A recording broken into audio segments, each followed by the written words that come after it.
ఈ భయము వెనుక ప్రతిఫలమేంటి అని ఆలోచించటానికి భక్తి తెలిసిన లోకానికి భయం తెలియదా అనే టైటిల్తో వాక్యాన్ని ఆలోచిస్తున్నాం. భక్తి తెలిసిన లోకానికి భయం తెలియదా? దయచేసి ఈ సంగతి బహు జాగ్రత్తగా ఆలకించాలి. భక్తి తెలిసిన లోకం భయము తెలియని సమాజం. భక్తి తెలిసిన లోకం భయం తెలియని సమాజం అనే ఆలోచన మనం చెయ్యాలి. ఈ లోకములో బ్రతుకుతున్న మనుషులు రెండు భాగాలుగా విభజించబడిన వారుగా మనం చూస్తే, మొదటి భాగం దేవుడే లేడు, దయ్యమే లేదు, అంతా మనమే అనుకునే భాగం. వారిని పరిశుద్ధ గ్రంథం ఏమని పరిచయం చేస్తుంది అంటే, దేవుడు లేడు అనేవాడు బుద్ధిహీనుడు అంటుంది. ఇక బుద్ధిహీనుని గురించి పక్కన పెట్టేస్తే, ఇక రెండవ భాగం దేవుడు ఉన్నాడు అని నమ్మే భాగం. దేవుడు ఉన్నాడు అని నమ్మే తెగలో, నమ్మే భాగములో, దేవుడు ఉన్నాడు అని ఆ ఉన్న దేవునికి ఏదైతే నిష్ఠ నియమాలతో, వినయ విధేయతలతో, శుద్ధి పరిశుద్ధతతో ఏ కార్యక్రమాలైతే కొనసాగిస్తున్నారో, ఏ విధి విధానాలైతే కొనసాగిస్తున్నారో, ఏ కార్యక్రమాలు చేస్తున్నారో వాటన్నిటినీ కూడా భక్తిలోనికి వస్తాయి, భక్తి మార్గములోనికి వస్తాయి. ఫర్ ఎగ్జాంపుల్, కుటుంబములో ఒక 5గురు ఉన్నారనుకో. ఈ 5గురిలో భక్తి మార్గం ఒకేలా ఉండదు. భక్తి మార్గం ఒకేలా ఉండదు. తండ్రి చేసే భక్తి విధానం వేరు, తల్లి చేసే భక్తి విధానం వేరు, పిల్లలు అనుసరించే భక్తి విధానం వేరు. కానీ వారందరూ చేస్తుంది కూడా దైవం పట్ల భక్తి కలిగిన వారమే అనుకుంటున్నారు. భర్త తండ్రి భార్యను గద్దించడు. ఏంటి, నేను చేసినట్టుగా నువ్వు భక్తి ఎందుకు చేయట్లేదు అని గద్దించడు. భార్య చేసినట్లుగా నేను చేసినట్లుగా ఎందుకు భక్తి చేయట్లేదు అని గద్దించుకోరు. ఎందుకు? ఆ భక్తి విధానపు పద్ధతులు వేరువేరైనా అదంతా కూడా భక్తే అన్నట్లుగా ఆ భక్తి ముక్తిని చేరుస్తుంది అన్న భ్రమలో లోకముంది. అంటే భక్తి అనగా ఆచారాలు, పద్ధతులు, విధి విధానాలు, అవి భక్తి మార్గములోనికి వస్తాయి. అయితే క్రైస్తవ్యములో కూడా భక్తి అనేది వేరుగా ఉందా అని ఆలోచిస్తే, కీర్తన గ్రంథము 34వ కీర్తన 9వ చరణాన్ని మనం చదివితే, ఇక్కడ ఈ రెండు సందర్భాలు వేరువేరుగా ఆలోచించవలసిన అవసరత ఉన్నట్లుగా ఈరోజు క్రైస్తవ సమాజానికి పరిచయము చేయవలసినదిగా దేవుడు మనకు నేర్పిస్తున్న అద్భుతమైన అంశమే ఈరోజు అంశం. చదువునానా? యెహోవ భక్తులారా అంటే భక్తులలో యెహోవ భక్తులు ఉన్నారన్నమాట.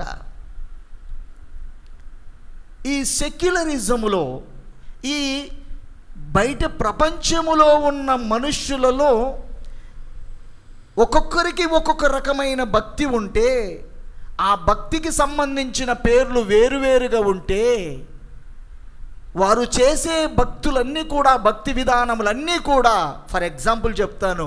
ఒకడంటాడు మాంసమే తినొద్దు అనే భక్తి ఒకటి ఉంది.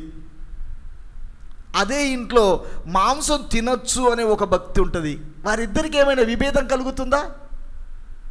తినద్దు అనే భక్తి సరే, తినకూడదు అనే భక్తి సరే. రకరకాలుగా వాటిని గురించి మనము విమర్శ చేయట్లేదు. కానీ భక్తి పలు రకాలుగా విభజించబడి మనుషులు ఆచరించే పద్ధతులలోనికి, మనుషులు పాటించే క్రమాలలోనికి భక్తి అనేది కనబడుతుంది. అలాగే యెహోవా భక్తులారా అని సంబోధిస్తున్నాడు. అంటే నిజదేవుని భక్తులు కూడా ఉన్నారన్నమాట.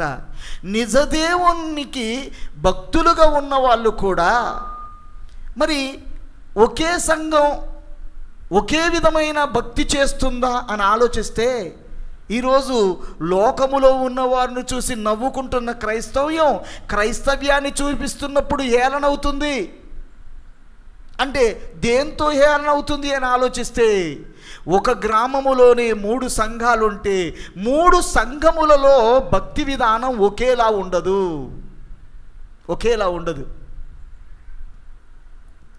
ఒకేలా భక్తి విధానం లేదు గనుకనే 3 సంఘాలుగా ముచ్చటగా కొనసాగుతున్నాయి కదా. ఒక చిన్న గ్రామములోనే ఉసురుమంటే వాళ్ళీలు కలిస్తే అంత 20 మంది కూర్చోకపోయినా వాళ్ళ సంఘం వాళ్ళదే, వీళ్ళ సంఘం వీళ్ళదే అని ఎందుకు విభజించబడింది? వారు చేసే భక్తి విధానములో తేడా ఉంది. వారు చేసే భక్తి కార్యక్రమాలు వేరువేరుగా ఉన్నాయి. వారు చేసే భక్తి పద్ధతులు వేరుగా ఉన్నాయి. ప్రార్థన విధానం వేరుగా ఉంది, ఆరాధన విధానం వేరుగా ఉంది, బైబిల్ పఠన విధానం వేరుగా ఉంది, మనుషుల వస్త్రధారణ వేరుగా ఉంది. రకరకాలుగా ఈ భక్తి మనుషుల్ని రకరకాలుగా విభజించేసింది. ఒక సంఘములోనికి వెళితే ఆ సంఘములోని భక్తి పద్ధతి ఏంటో తెలుసా? తెల్లని వస్త్రములే వేసుకొని గుడిలోనికి రావాలి. ఒక సంఘములోనికి వెళితే ఆ సంఘములో ఉన్న భక్తి విధానం ఏంటో తెలుసా? స్త్రీలు అసలు మాట్లాడకూడదు. ఇదంతా కూడా భక్తిలో వాళ్ళు అలవర్చుకున్న పద్ధతులే భక్తికి కారణమై ముక్క చెక్కలుగా క్రైస్తవ్యం విడిపోయింది అని మనం తెలుసుకోవాలి. ఒక సంఘములోకి వస్తే భక్తి విధానం, భక్తి అంటే ఏంటిది అని అంటే చేతులు పైకెత్తాలి, ఎక్సర్సైజ్ చేయాలి, అలవారి గోల చేయాలి, రోడ్డు మీద వెళ్ళేవాడు ఏమైందో అని ఆగమైపోవాలి, అదే భక్తి అంటాడు. ఇక మనలాంటి సంఘాలకు వస్తే సైలెన్స్గా ఉండాలి, నెమ్మదిగా ఉండాలి, సప్పసప్పగా ఉండాలి. అరే ఇక్కడ పోతే ఏమి అగ్గి రగలదురా, ఇక్కడ మంట మండదిరా, ఒక్కసారి కూడా టాపులు వేసిపోయేటప్పుడు అల్లడిగా చెప్పర్రా, ఇది వీళ్ళ భక్తి. ఇలా భక్తి పలు రకాలుగా విభజించబడినందుచేత దేవుడు అంటున్నాడు, యెహోవా భక్తులారా. వీళ్ళందరూ కూడా దేవుని భక్తులుగానే భక్తి విధానాన్ని అలవర్చుకున్న వాళ్ళు అదే బైబిల్ కలిగి ఉన్నారు, మనం అదే బైబిల్ కలిగి ఉన్నాం. ఈరోజు భక్తి విధానం క్రైస్తవ లోకములో, భక్తి విధానం హైందవ లోకములో హేళన పాలుగా అయింది, నవ్వుల పాలైపోయింది. ఒక్కొక్కడు చేసే భక్తి విన్యాసాలు నవ్వుల పాలుగా, హేళనగా, నవ్వులాటగా మారిపోయింది. సోషల్ మీడియాలో మారిపోయింది. ఏంట భక్తి? అవి నేను మళ్ళీ వివరించి, మళ్ళీ గుర్తు చేసి, సమయాన్ని వృధా చేసి మిమ్మల్ని ఇబ్బంది పెట్టలేను. అవి ఏంటో సోషల్ మీడియాను ఫాలో అవుతున్న వాళ్ళు కానీ, లేక మరికొన్ని సంఘ సావాసాల్లోనికి వెళ్ళిన వాళ్ళు కానీ, మరికొంతమంది సేవకుల బోధన క్రమాన్ని చూసిన వాళ్ళు కానీ అది మీకు అర్థమైపోయి ఉంటుంది. అక్కడ అంటున్నాడు, యెహోవా భక్తులారా, I'm not satisfied these things. ఇంతటితో నేను తృప్తి పడట్లేదు. యెహోవా భక్తులుగానే మీకు ఇష్టమైన విధానములో భక్తి చేస్తున్న వారుగా నేను తృప్తి పడట్లేదు, అది నాకు సరిపోవట్లేదు. You need to go forward little bit. ఇంక కొంచెం ముందుకు వెళ్ళాలి అని దేవుడు ఆశపడుతున్నాడు. కొంత ముందుకు వెళ్ళాలి అని ఆశపడుతున్నాడు. ఏంటది అని ఆలోచిస్తే చదువునానా, యెహోవా భక్తులారా, ఆయన యందు భయభక్తులు ఉంచండి. ఇక్కడ సామెత టచ్ అయింది. లోకపు సామెత ఇక్కడ మొదలయ్యింది. యెహోవా భక్తులారా, దేవుని పేరు చెప్పుకొని బైబిల్ సంకన పెట్టుకొని పలు రకాలుగా ప్రార్థన చేస్తున్న వారులారా, పలు రకాలుగా ఆరాధన చేస్తున్న వారులారా, పలు రకాల పద్ధతులతో దేవుణ్ణి పూజిస్తున్న వారులారా, మీరు భయభక్తులు ఉంచండి. అంటే ఈ భక్తికి ముందు భయం అనేది, ఈ భక్తికి ముందు ఏం చెబుతున్నాడంటే భయం. ఈ భక్తికి ముందు ఏం కావాలంటే భయం ఉండాలి. భయం. ఈ భయమే ఎవరు చెప్పలేకపోయారు. ఎందుకు? భక్తితో ఒరిగేదేంటి, భయముతో కలిసి వచ్చేదేంటి తెలియలేదు. ఇక ఆలోచిస్తే భక్తితో కలిసి వచ్చేదేంటి, ఎందుకు భక్తితో అక్కడనే ఆగిపోయారు, అదే సరిపోయింది అని ఎందుకు అనుకున్నారు? కీర్తన గ్రంథము 16వ కీర్తన 3వ చరణాన్ని చదివితే, భక్తి చేస్తున్న క్రైస్తవ సమాజం, దట్స్ మీన్ పైకి కనిపించే విధంగా బాహ్యంగా కనిపించే యాటిట్యూడ్స్, బాహ్యంగా కనిపించే యాటిట్యూడ్స్ అన్నీ కూడా భక్తిలోనికి వస్తాయి. అనగా ప్రార్థనలు భక్తిలోనికి వస్తుంది, బైబిలు పఠన భక్తిలోనికి వస్తుంది, ఆరాధన విధానం భక్తిలోనికి వస్తుంది, క్రమముగా చర్చికి రావటం భక్తిలోనికి వస్తుంది. గుర్తు చేస్తాను, శుభ్రంగా ఆదివారం రాగానే చాలా చక్కగా ఇల్లు శుభ్రంగా కడుక్కొని స్నానం చేసి మంచి వస్త్రాలు వేసుకొని సమయం రాగానే బైబిల్ సంకన పెట్టుకొని బయటికి వస్తున్నావు అనుకో, ఏమంటారు వాళ్ళు? వాళ్ళు క్రైస్తవ భక్తులరా, వాళ్ళు ప్రాణం పోయిన ఆదివారం నాడు వదలర్రా. దేంతో అర్థమైంది? నువ్వు క్రమంగా గుడికి రావటమును వలన నువ్వు భక్తుడవని భక్తురాలవని పేరు వచ్చిందే. చాలా చక్కగా ఇడికి వచ్చిన తర్వాత మోకరించి ప్రార్థన చేసుకొని వినయముగా విధేయతగా కూర్చున్నావు అనుకో, దానివల్ల ఏం కనబడుతుంది? ఎదుటివారికి భక్తి కనబడుతుంది. చాలా చక్కగా తల మీద మూసివేసుకొని, చాలా చక్కగా సెల్ ఫోన్ ఆఫ్ చేసి, చాలా చక్కగా దీనంగా వినయముగా కూర్చొని బైబిల్ చేత పట్టుకొని వింటున్నావు అంటే దాన్ని భక్తి అంటారు, దాన్ని భక్తి అంటారు. ఈ భక్తి వల్ల, ఈ భక్తి ద్వారా నీకు ఒరిగేదేంటి, భక్తి ద్వారా నీకు లభిస్తుంది ఏంటి అని ఆలోచిస్తే, కీర్తన గ్రంథము 16వ కీర్తన 3వ చరణమును చదివినప్పుడు యెహోవా భక్తులకు కలిగే లాభాన్ని గురించి మాట్లాడుతున్నాడు. చదువునానా? నేను ఇలాగందును, భూమి మీదనున్న భక్తులే శ్రేష్ఠులు, కేవలము వారు నాకు ఇష్టలు. భక్తులంటే దేవునికి ఇష్టలు. బాహ్యంగా కనిపించే యాటిట్యూడ్స్ ఏవైతే ఉన్నాయో, నువ్వు చేసే ప్రార్థన విధానం, నువ్వు చేసే ఆరాధన, నువ్వు వచ్చేటువంటి ఆదివారం నాడు పరిశుభ్రంగా క్రమం తప్పకుండా రావడం, ఇవన్నీ భక్తికి కనిపించే కారణాలైతే, ఇలా భక్తి చేసేవాళ్ళు అంటే దేవునికి ఇష్టం, వాళ్ళే దేవునికి శ్రేష్టమైన వారు. అందుకే ఒక భక్తి విధానములో ఉన్నవాడు ఒక అడుగు ముందుకొచ్చి భక్తి విధానాన్ని గురించి ఆలోచన చెయ్యడు. ఒకవేళ కేకలేసి ఆరాధించి దేవుణ్ణి మయమపరుస్తున్నానని చెప్పి 1 గంట సేపటి వరకు ఆరాధించే భక్తిలో ఉన్నాడనుకో, బయటికి రాడింకా. ఎందుకు? అది దేవునికి ఇష్టం, అలా చేయడం దేవునికి నచ్చింది అనుకుంటాడు. ఒక సంఘంలో చూస్తే సైలెన్స్గా ఉండి, నెమ్మదిగా ఉండి, వినయముగా ప్రార్థన చేసే అలవాటు కలిగిన వాడు ఉన్నాడు అనుకోండి, ఆ భక్తి వల్ల దేవుడికి ఇష్టమైందని అందులో నుంచి బయటకు రాడు. అందుకే భక్తిలో ఆగిపోయింది క్రైస్తవ్యం. ఎవరు చేసే భక్తి విన్యాసాలను వారికే గొప్పవి అన్నట్లుగా అక్కడే ఆగిపోవడానికి గల కారణం ఏంటంటే, భక్తులు దేవునికి ఇష్టలు, వాళ్ళు కేవలము శ్రేష్టమైన వాళ్ళు అని చెప్పాడు. ఇక్కడ ఏ విధమైన భక్తి చెప్పలేదు కనుక భక్తిని గురించి ఖండించి ఇదిగో అని మీకు చెప్పలేదు కనుక, పైకి కనిపించే విధంగా తెలియచేసిన దాన్ని బట్టి అక్కడే ఆగిపోయింది. రెండవదిగా పేతురు రాసిన 2వ పత్రిక 2వ అధ్యాయము 9వ వచనం, ఈ భక్తికి ఎందుకు ఆగిపోయారంటే, వారు చేస్తున్న భక్తి విన్యాసాలతో, భక్తి విధానాలతో, భక్తి పద్ధతులతో ఎందుకు ఆగిపోయారంటే, వారు దేవుడికి నచ్చిన వారు అన్న భ్రమ, దేవుడు ఇష్టపడుతున్నాడు అనే నమ్మకం వారికి కుదిరింది కనుక ఆ భక్తిలోని, ఆ భక్తి పద్ధతులలో వాళ్ళు ఆగిపోయారు. చదువునా?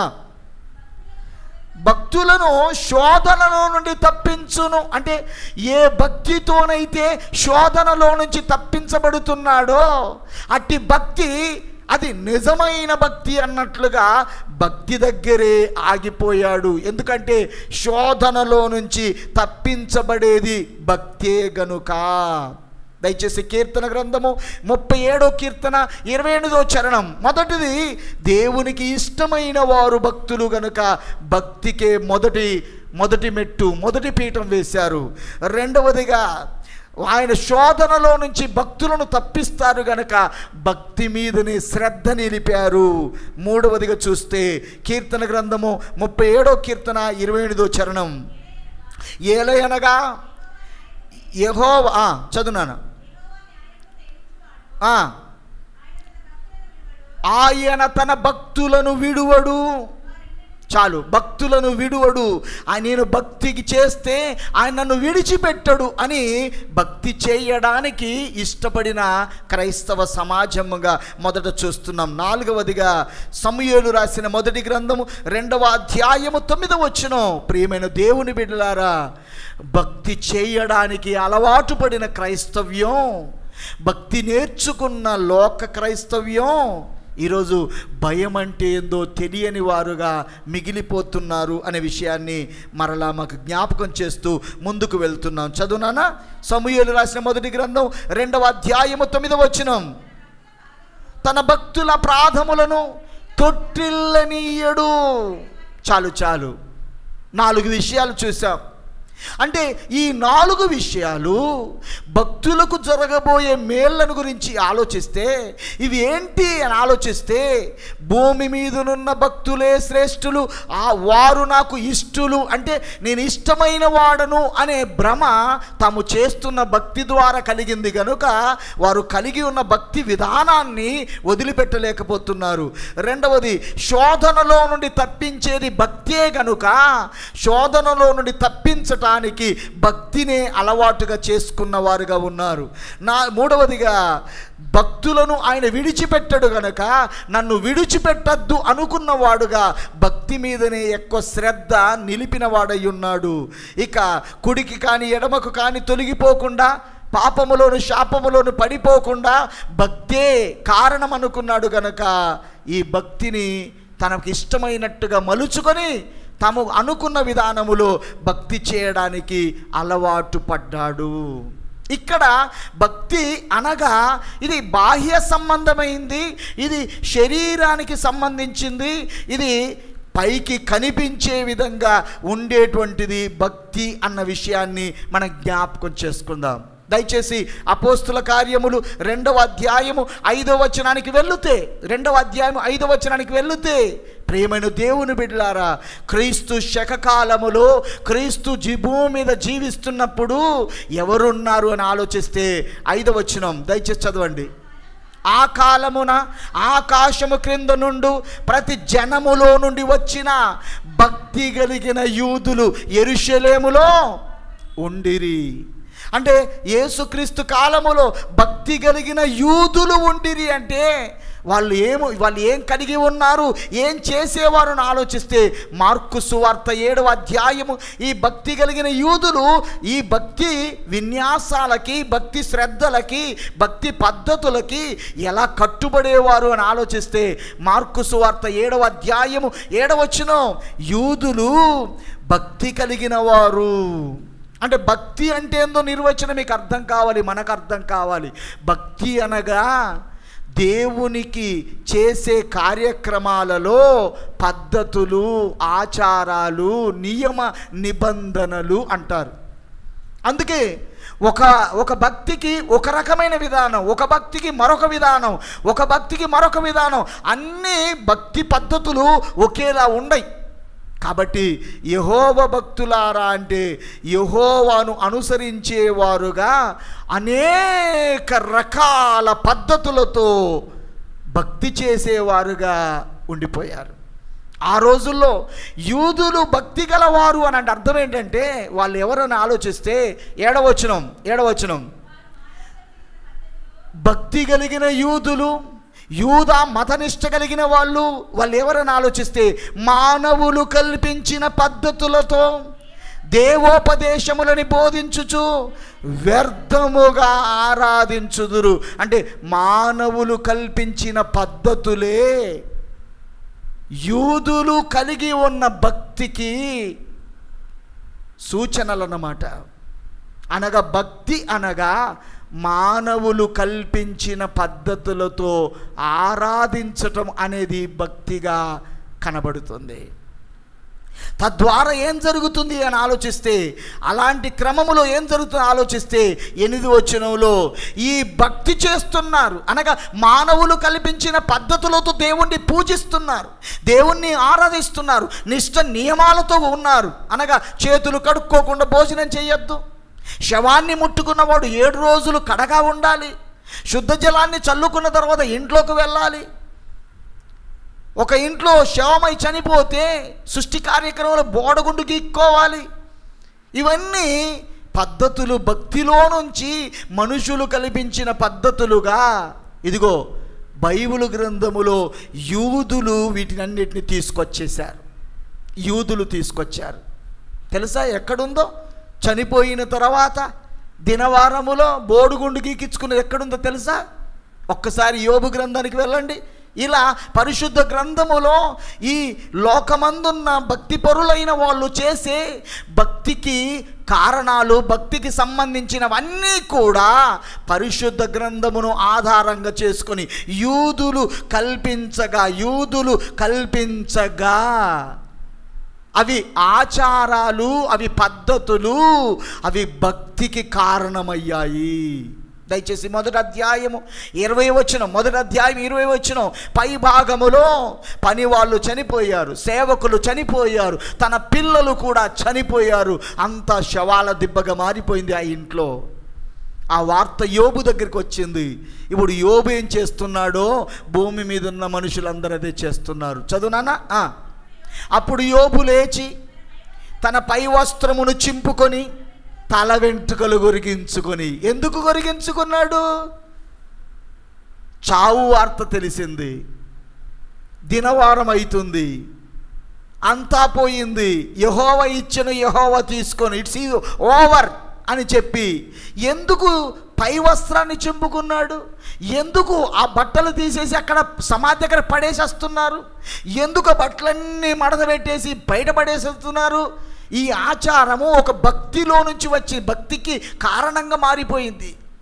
బట్టలు చింపుకొని తల గొరిగించుకొని ఇలా ఒక్కొక్కటి ఆలోచిస్తే నిన్న గంభీరావుపేటలో అలా మాట్లాడుతూ ఉంటే వాళ్ళు ఆశ్చర్యపోతూ ఉన్నారు. ఇవన్నీ విషయాలు చనిపోయిన తర్వాత 3వ రోజున సమాధి దగ్గరికి వెళ్ళడం ఎక్కడి వచ్చింది? 7 రోజుల దాకా సృష్టి కార్యక్రమం ఎక్కడి వచ్చింది? ఇవన్నీ ఆలోచిస్తే భక్తి మార్గము యూదులు కలగచేసినవి, యూదులలో నుంచి వచ్చినవి. తెలుసా ఎక్కడి నుంచి? ఎందుకు చనిపోయిన తర్వాత 3వ రోజు నాడు సంగతి ఏంటి, 7వ రోజు నాడు సంగతి ఏంటి, ఎవరు చెబితే వచ్చింది? ఇదిగో నా గ్రంథములోని పురాతనమైన యూదులు చెప్పగా వచ్చిన పద్ధతులు అనుసరిస్తున్న నీవైతే ఆ దేవుని గ్రంథములో ఉన్న సంగతులు వినడానికి అసహించుకుంటున్నావంటే నిన్ను గుండు గొరిగించుకోమన్నాడు ఎవరో చెబితే నేను చెవు కోసుకొని పోతాను అంటే కూర్చొని వినకపోతే ఏం చేస్తాడు? గుండు గొరిగించుకున్నావు కదా, మరి గుండు గొరిగించుకునే భక్తి ఎక్కడొచ్చింది అని అడిగితే ఏం చెప్తాడు? వాడికి తెలియదు. వీడిని అడిగేదాకా అది భక్తి నిష్ఠ, నియమాలు, యూదులు కల్పించిన పద్ధతులు, యూదుల ఆచారాలలో వారు భక్తి చేయడానికి అలవాటు పడిన వారుగా, భక్తి చేస్తున్నవారుగా. ఇప్పుడు ఇంతటితో నేను కట్ చేస్తే భక్తి అనగా కనిపించే బాహ్య సంబంధమైన శరీర క్రియలకు సంబంధించింది భక్తి. దయచేసి యాకోబు పత్రిక 1వ అధ్యాయము 27వ వచనానికి వెళ్దాం. యాకోబు పత్రిక 1వ అధ్యాయం 27వ వచనానికి వెళ్తే భక్తి బాహ్య సంబంధమైన శరీరానికి సంబంధించినటువంటిది. ప్రియ దేవుని బిడ్డలారా, అయితే భక్తి చేస్తున్న లోకానికి భయం తెలియదు. కానీ వాడు పిల్లవాడిని గద్దిస్తాడు, అరే భయం లేదు, భక్తి లేదు. భయం అనేది ముందు చెబుతాడు, కానీ ఆ భయాన్ని గురించిన ఆలోచన ఏంటో వాడు చెప్పలేకపోతాడు. అందుకే క్రైస్తవ్యం భక్తులుగా ఉండాలని భగవంతుడు కోరుకున్నవాడు కాదండోయ్. భక్తులుగా ఉండాలని ఇష్టపడిన వాడు కాదు. భక్తులుగా ఉండాలంటే నీకంటే ఎక్కువగా నీ పాత జీవితంలో నువ్వు చేసిన భక్తే చాలు, నిష్ట నియమాలతో కొలిచిన కొలుపులే చాలు, శుద్ధి సువర్ణముతో అర్పించిన అర్పణలో భక్తే చాలు. అప్పుడు చేసిన భక్తితో పోల్చుకుంటే ఇందులో శూన్యం, ఇందులో ఏం లేదు, ఇందులో ఏం లేదు. చెప్పులు వేసుకొని వచ్చేస్తావు, స్నానం చేయకుండా వచ్చేస్తావు, స్నానం చేయకుండా వచ్చేస్తావు, చెప్పులు లేకుండా వచ్చేస్తావు, పాత బట్టలతో వచ్చేస్తావు. అంతా ఇందులో పెద్ద భక్తి కనబడేది. అందులో చూస్తే వచ్చింది మొదలుకొని ద్వారబంధం దగ్గర దండం పెట్టి, గడప దగ్గర దండం పెట్టి, లోపల అడుగు పెడితే ప్రాణం పోద్దు, బయట అడుగు పెడితే ప్రాణం పోద్దు, ఓ గజమంత దూరములోనే ఉండి అలా మొక్కుకొని. ఏం భక్తి అండి అది! భక్తి. క్రైస్తవ్యములో భక్తి చేయడానికి దేవుడు ఇష్టపడలే, భక్తి కోసం కాదు ఈయన ఇష్టపడేది. యెహోవా భక్తులారా, పలు రకాలుగా మీరు పద్ధతులతో మీరు పూజిస్తున్న వారులారా, ఆరాధిస్తున్న వారులారా, నా సన్నిధికి వస్తున్న వారులారా, మీరు భయభక్తులు ఉంచండి. భక్తి ఓకే, మంచిదే, కానీ దానికి ముందు భయం ఉంచుకోండి అన్నాడు. మరి భయభక్తులతో ఒరిగేదేంటో చెబుతాను, దయచేసి చదవండి త్వరగా. తండ్రి అయిన దేవునికి పవిత్రమును నిష్కలంకమును యథార్థమైన భక్తి అంటే ఏందనగా, అది బాహ్య సంబంధమైన అన్నాం కదా. దిక్కులేని పిల్లలను, విధవరాన్లను వారి ఇబ్బందులలో పరామర్శించుటయు, ఇది భక్తి. బాహ్య సంబంధంగా చేసే క్రియలు, దాన ధర్మాలు, ఇది భక్తి. ఇది తెలుసు. ఎవడికి తెలియదు ఇది దాన ధర్మం చేయడం? ఆకలితో అలమటిస్తున్న వాడికి ఏ మతంలో ఉన్నవాడు చేయడు, ఏ భక్తిలో ఉన్నవాడు చేయడు?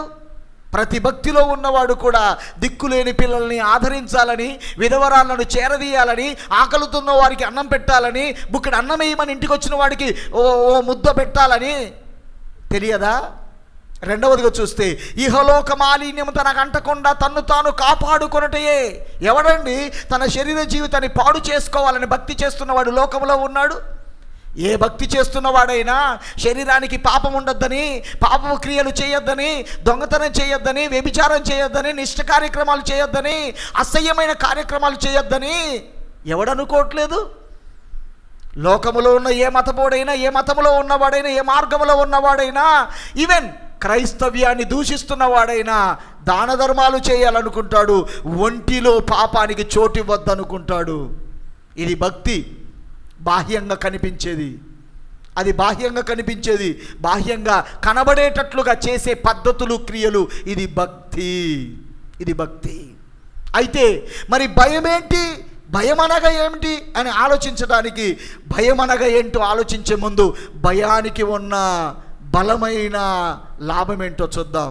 కీర్తన గ్రంథము 128వ కీర్తన. ప్రియమైన దేవుని బిడ్డలారా, భయభక్తులు కలిగి ఉంటే ఏంటి, దానివల్ల లాభం ఏంటి అని ఆలోచిస్తే 128వ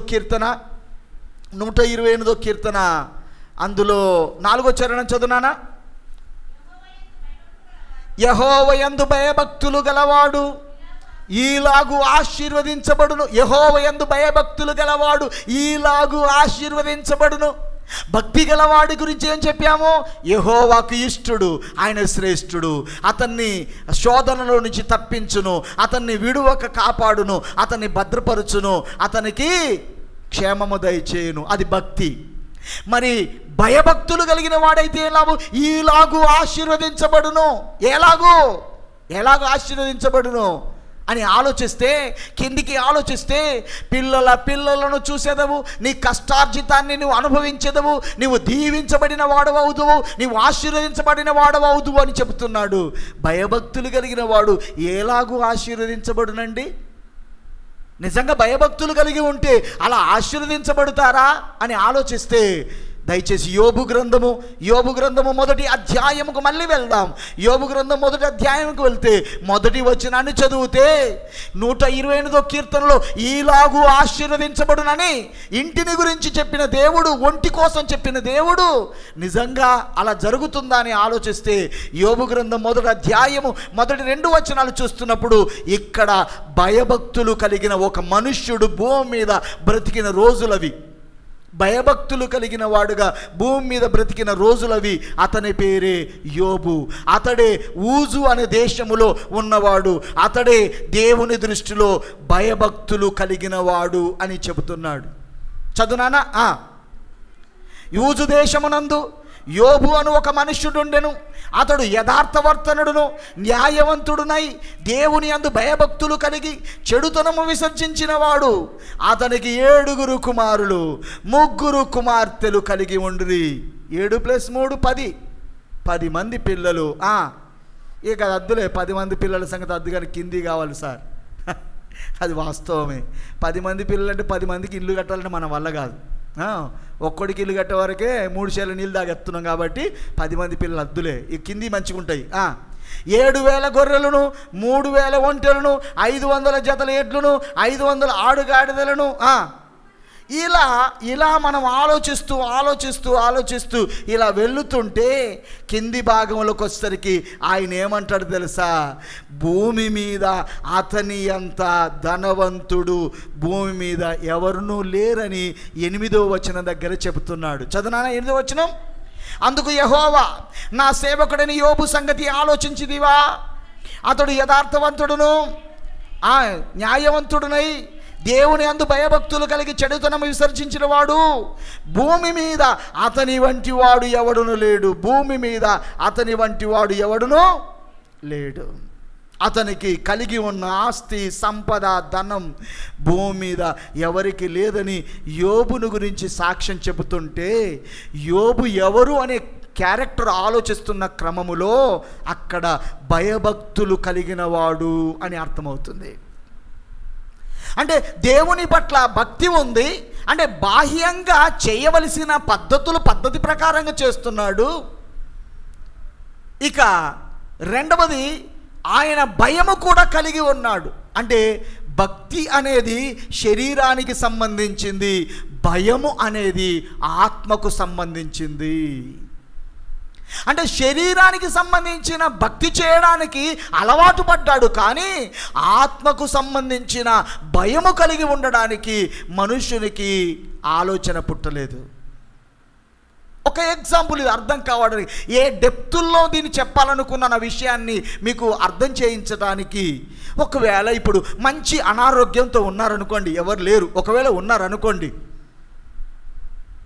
అయ్యా ఎన్ని మందులు వాడినా తక్కువ కాలేదయ్యా, ఏం చేసినా తక్కువ కాలేదయ్యా, చావు మీదికి వచ్చిందయ్యా అంటే అతనికి సేవకుడు చెప్పే భక్తి మార్గం ఏంటి? నువ్వు ఖచ్చితంగా వారములో ఒకరోజు ఉపవాసం ఉండు, దేవుని సన్నిధికి వచ్చి విజ్ఞాపన చేయి, దేవుని సన్నిధిలో ప్రార్థన చేసుకో. నేను ప్రార్థన చేసి నీళ్ళు ఇస్తాను, ప్రార్థన చేసిన నూనె ఇస్తాను, నా దగ్గర అంత పెద్ద పవర్ లేదులే, ఆయన ప్రార్థన చేసిన అభిషేక తైలం ఉంది, నేను మళ్ళీ వచ్చేవారు నాడు తీసుకొస్తాను.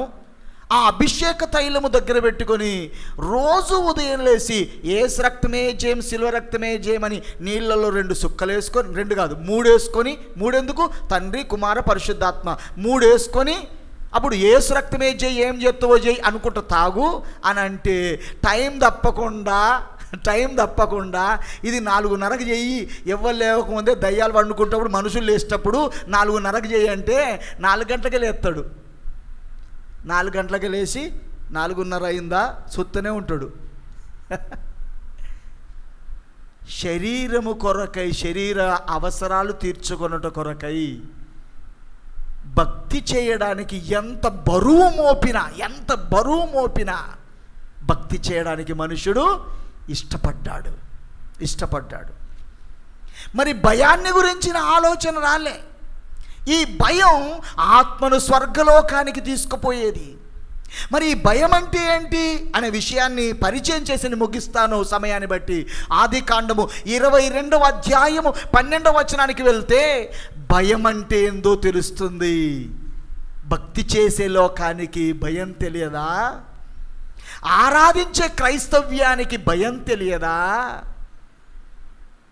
ప్రార్థన చేసే క్రైస్తవునికి భయం తెలియదా?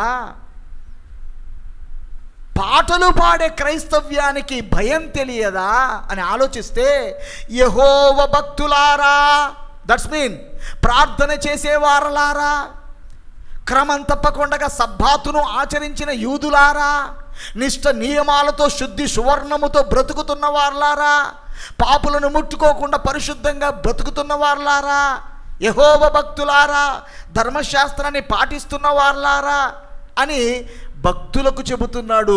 యెహోవా భక్తులారా, ఆయన యందు భయభక్తులు నిలపండి, భయభక్తులు కలిగి ఉండండి, భయభక్తులు కలిగి ఉండడం ఏందో నేర్చుకోండి అంటున్నాడు. భక్తి తెలుసు, ఇంకా నేను చెప్పనక్కర్లేదు, కానీ భయం తెలియదు. ఆ భయం కోసమే ఈరోజు బ్రతుకు జీవితాన్ని కొనసాగించవలసిన వారుగా ఉన్నాం. ఏంటి భయం అంటే మరి చదువునాను దయచేసి. ఆదికాండం 22వ అధ్యాయం 12వ వచనం. ఆదికాండం 22వ అధ్యాయం 12వ వచనం. అప్పుడు ఆయన, ఆ చిన్నవాని మీద చేయి వేయకము, అతన్ని ఏమీ చేయకము, నీకు ఒక్కడై ఉన్న నీ కుమారుణ్ణి నాకియ్య వెనుతీయలేదు గనుక నీవు దేవునికి భయపడువాడవని ఇందువలన నాకు కనబడుతుంది. ఒక వ్యక్తి దేవునికి భయపడేవాడు అన్న సంగతి దేంట్లో కనబడుతుంది? సంగీతములతో రాగాన్ని తీసి అలా గోల చేసి ముందున్న వాళ్ళందరినీ ఏడిపించే పాట పాడితే కాదు, పాడితే కాదు. పాటల వెనుక పరమార్థం నీకు తెలుసా అనే అంశం వినాలి మీరు. వాస్తవంగా ఆ అంశం వినలే. పాటల వెనక పరమార్థం నీకు తెలుసా అని వింటే, నువ్వు పాడే పాట వెనక నీ ఎక్స్ప్రెషన్ లేకపోతే కూడా నువ్వు నటించేవాడివి అన్నమాట, నటించేవాడివి. ఈ అంశాన్ని బోతులో మాట్లాడిన సేవకుల మధ్యలో ఆ సునీల్ అన్న పాటల పుస్తకాన్ని రిలీజ్ చేసినప్పుడు, పాటల వెనుక పరమాత్ముని ఉద్దేశము నీకు తెలుసా అనే అంశం. సంతోషమే సమాధానమే, సంతోషమే సమాధానమే అంటాడు. ఏది సంతోషం నీకే లేకపోతే ఎక్కడ సమాధానం? సంతోషం అంటే సంతోషంగా పాడాలి, నవ్వుతూ పాడాలి, ఉత్సాహంగా పాడాలి, ఆ ఎక్స్ప్రెషన్ కనబడాలి. అంటే నువ్వు నటించేవాడమన్నమాట. అవన్నీ అక్కడ మాట్లాడాను, దాని ఉద్దేశం వేరు. అసలు అక్కడ ఆ అంశం యొక్క అంతరార్థం చాలా వేరు. నువ్వు పాట పాడినంత మాత్రాన దేవుడు నువ్వు నాకు భయపడేటోడు అనడు. ఎన్ని తలచినా ఏది అడిగినా జరిగేది నీ చిత్తమే, జరిగించు నీ చిత్తమే అని అంటే కాదు ఆయనకి. ఆయన నువ్వు భయపడుతున్నట్టు కనబడేది. ఆ పాటలు వింటా ఉంటే వామ్మ బాబోయ్ ఎంత భయపడుతున్నాడు రా వీడు అన్నట్టు ఉంటుంది. పాటలు పాడితే కాదు నువ్వు భయపడుతున్న వాడివి. నీవు ఏడ్చి ఆరాధిస్తే కాదు భయపడుతున్న వాడవని. నీవు కన్నీటి ధారలతో విజ్ఞాపన చేస్తున్నందువలన శభాష్ నువ్వు నాకు భయపడేవాడవు అని దేవుడు అనట్లేదు. ఏడ్చి ప్రార్థన చేస్తే నీకు లాభం, ఉపవాసముడి ప్రార్థన చేస్తే నీ ఒంటికి లాభం, పాటలు పాడితే నీ గొంతుకుతో పాటలు పాడితే నీ గొంతుకు నీకు లాభం. దేవుడికి భయపడేవాడంటే ఎవరో తెలుసా? పాడే పాట ద్వారా, చేసే ఆరాధన ద్వారా, బోధించే బోధల ద్వారా నేను దేవునికి భయపడేవాడిని కాదు. నీవు దేవునికి భయపడేవాడు కావాలంటే ఇక్కడ ఎగ్జాంపుల్ చెబుతున్నాడు. అబ్రాహామును ఎగ్జాంపుల్గా తీసుకొని అక్కడ జరిగిన నిజ సంఘటన తీసుకొని చెబుతున్నాడు. ఇందువలన నీవు దేవునికి భయపడేవాడవని నాకు కనబడుతుంది. అది భయం. భక్తికి ముందు అది జోడించాలి. నువ్వు చేసే ప్రార్థనకు ముందు అది జోడించాలి, ఆరాధనకు ముందు అది జోడించాలి, ప్రసంగానికి ముందుగా అది జోడించాలి. అది ముందుండాలి. ఏది? అబ్రహాముతో ఏ మాట అయితే అన్నాడు ఆ మాట ఏంటి అక్కడ సందర్భం? 12వ అధ్యాయం 22వ అధ్యాయం 1వ వచనములో ఒక్కగానొక్క కొడుకు పుట్టాడే. చివరి వృద్ధాప్య సమయంలో ఒక్క కొడుకును దేవుడిచ్చి అల్లారు ముద్దుగా ఆనందమయ లోకములో అబ్రహాము ఉంటే, సంబరపడుతున్న వాడుగా అబ్రహాము ఉంటే, అబ్రహమా అని పిలిచాడు. డాడీ ఎలా ఉన్నావు?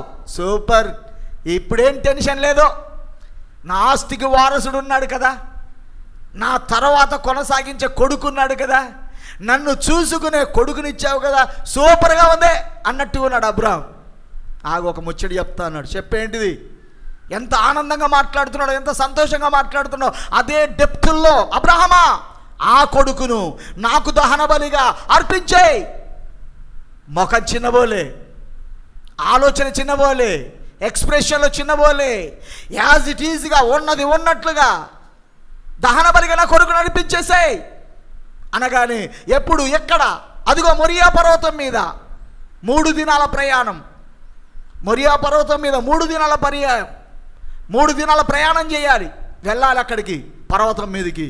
ఎస్ అనగానే కట్టెల మోపు కట్టుకున్నాడు, దహన బలి కొరకై అగ్గి సిద్ధపరుచుకున్నాడు. మొరియా పర్వతం మీద అగ్గి ఉండేది కాదు, అగ్గిపెట్టే జేబులో పెట్టుకుపోయే రోజులు కాదు. రాతి రపిడి చేసుకొని ఒక కుంపటి రగులుతూ ఉంటే ఆ కుంపట్లో నుంచి అగ్గి మోసుకొని వెళ్ళాలి.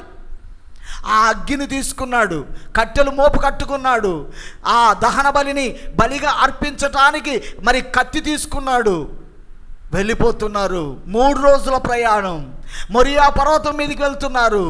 మధ్యలో కొడుకు మాట్లాడుతున్నాడు, డాడీ దహన బలి అర్పించడానికి వెళ్తున్నాం కదా, నా దేవుడు కోరిన దహన బలి అర్పించడానికి వెళ్తున్నావు కదా అని సంబరపడిపోతున్నాడు కొడుకు కూడా. మరి అగ్గి ఉంది, కట్టెలున్నాయి, నరకడానికి కత్తి ఉంది, దహన బలికి గొర్రెపిల్ల ఏది? గొర్రెపిల్ల ఏది? ముఖములో దుఃఖం లేదు, పంచ ప్రాణాలు వెళ్ళిపోలేదు. కొడుకు మందలు ఇచ్చినా కూడా హ్యాపీగా ఉన్నాడు. యెహోవా చూసుకుంటాడు రా చలపా. వెళ్ళిపోయాడు. బలిపీఠం కట్టేశాడు, కట్టెలు పేర్చేశాడు. దహన బలిగా అర్పించడానికి కొరకై దేవుడు ఎవరిని అర్పించమన్నాడో ఆ కుమారుణ్ణి కాళ్ళు చేతులు కట్టేశాడు, బలిపీఠం మీద పడుకోబెట్టాడు. దహన బలిగా అర్పించడానికి ఖడ్గాన్ని ఎత్తి నరకబోతున్న ఆ చివరి క్షణంలో అబ్రామా ఆగు. ఈ పాయింట్లు ఏంటో తెలుసా? ఎవడు దేవునికి భయపడేవాడని అర్థం ఆలోచిస్తే దేవుడు చెప్పింది చెప్పినట్లుగా చేసేవాడే దేవునికి భయపడు. ఇంతకంటే గొప్పది దేవుణ్ణి ఎవరిని అడగడయా? ఎవరిని అడగడు ఇంతకంటే గొప్పది. ఇంతకంటే పెద్దది, ఇంతకంటే గొప్పది ఎవరిని అడగడు. భగవాన్ని కూడా అడగడండి. అడిగేశాడు. అప్పుడు ఆగో అన్నాడు. ఒక్కడై ఉన్న నీ కుమారుణ్ణి దహన బలి కొరకు ఇవ్వమని అడిగినప్పుడు నువ్వేమైనా దేవుడివేనా, నరబలి కోడేవాడివా అని ప్రశ్నించలేదు. చెప్పింది ఇది దేవుడు కాక దయ్యం చెప్పిందని అనుమానించలేదు. నీ ప్రేమను పెంచుకున్నందుకు క్షమాపణ కోరి అయ్యా మన్నించు, ఇంకేదైనా ఇస్తాను అడగలేదు. నేను చెప్పింది చెప్పినట్లుగా తూచా తప్పకుండా చేయగలిగావంటే నువ్వురా దేవునికి భయపడేవాడివి అని అబ్రహామును మెచ్చుకున్నాడే.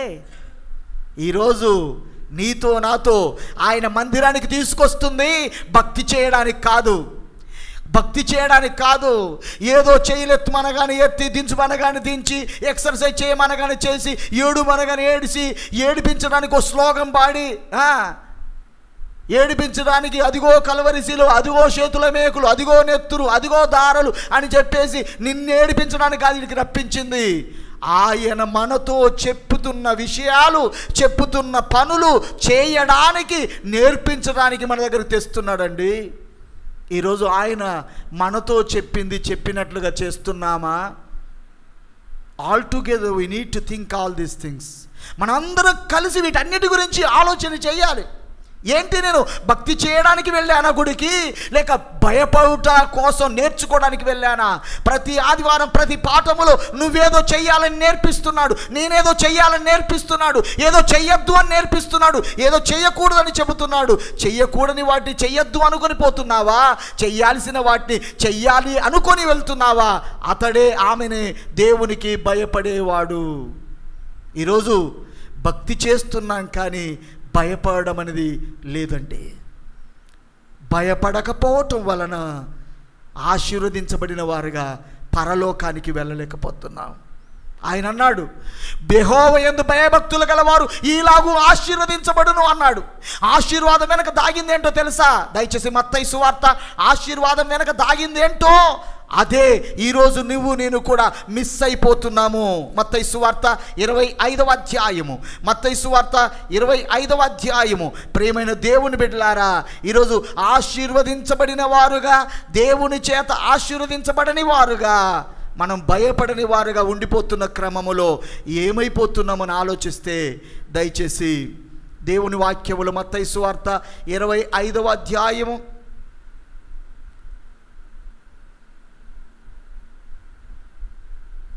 40 నా తండ్రి చేత ఆశీర్వదించబడిన వారలారా, ఇదిగో మీకోసం ఆ తండ్రి సిద్ధపరచబడిన రాజ్యములో ప్రవేశించుడి అని చెబుతున్నాడు. చూడండి 34వ వచనం ప్రియమైన దేవుని బిడ్డలారా, ఆ తండ్రి ఉన్న రాజ్యములో ప్రవేశించడానికి భూమి మీద ఆయన చేత ఆశీర్వదించబడిన వాడు కావాలి.